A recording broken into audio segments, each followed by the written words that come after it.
Typically, we suggest that homeowner associations that are involved in active litigation minimize repairs during the pendency of that litigation as much as possible.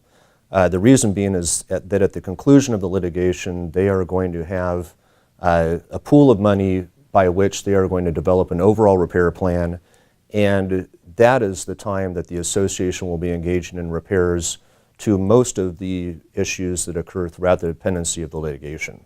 The only caveat I would mention to that is for water intrusion or life and safety hazards, those be addressed immediately. And California does allow an association to recover its reasonable costs to repair issues that are attributable to original construction.